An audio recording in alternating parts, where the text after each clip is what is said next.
امام بخاری رحمہ اللہ صحیح بخاری کے اندر باب قائم کرتے ہیں، باب بدء الوحی، قرآن کریم کی آیات نقل کرتے ہیں کہ اللہ رب العالمین نے فرمایا انا اوحینا الیک کما اوحینا الی نوح والنبیین من بعدی، کہ پیغمبر ہم نے آپ کی طرف وحی کی اور اسی طرح وحی کی کہ آپ سے پہلے جس طرح ہم نے نوح پر اور دیگر انبیاء پر وحی کی۔ تو تبھی تو فرمایا کہ 12 مہینے ہیں سال میں اور 4 مہینے حرمت والے اللہ کی کتاب میں، ان 12 مہینوں کے نام پھر ان میں سے 4 حرمت والے مہینوں کے نام کتاب اللہ میں کہاں ہیں؟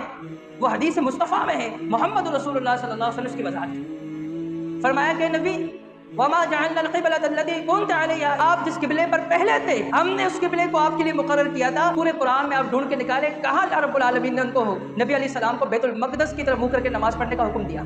فرمایا ما قطعتم من لینۃ او ترکتموها قائمة على اصولها فبإذن اللہ، پیغمبر آپ نے جو بھی درخت کاٹا یہ اللہ کے حکم سے آپ نے کیا تھا۔ اب اللہ کا حکم کہاں ہے؟ تو صحیح بخاری کے اندر حدیث موجود ہے، یہاں پر اللہ رب العالمین فرما رہا ہے فی کتاب اللہ، اللہ کی کتاب میں 12 مہینے سال کے اور اس میں 4 مہینے حرمت والے ہیں۔ نبی علیہ السلام نے فرمایا ثلاث متوالیات، 3 پہ در پہ ہے، مسلسل ہے، ذوالقعدہ، ذوالحج، محرم، فرمایا ایک جو ہے رجب ہے۔ یہ 4 مہینے حرمت والے، ان کے نام ان کی نشاندہی محمد رسول اللہ صلی اللہ علیہ وسلم نے کی ہے۔ رب ذوالجلال نے محمد رسول اللہ کے فرمان کو کتاب اللہ کہا ہے۔ رسول اللہ صلی اللہ علیہ وسلم ان کے پاس چند یہودی آئے اور آ کر کہنے لگے یا رسول اللہ بیننا بکتاب اللہ، ہمارے درمیان آپ فیصلہ کتاب اللہ سے کیجیے۔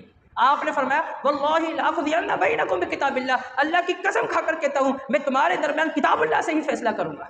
اور آپ نے فیصلہ سنایا، آپ نے فرمایا کہ یہ جو شادی شدہ ہو کر انہوں نے جو یہ زیادتی کی ہے، انہوں نے جو یہ زنا کیا ہے، فرمایا ان کو رجم کیا جائے گا۔ مجھے بتائے اگر کتاب اللہ سے مراد صرف قرآن کریم ہے تو پھر قرآن کریم میں رجم کا حکم کہاں ہے؟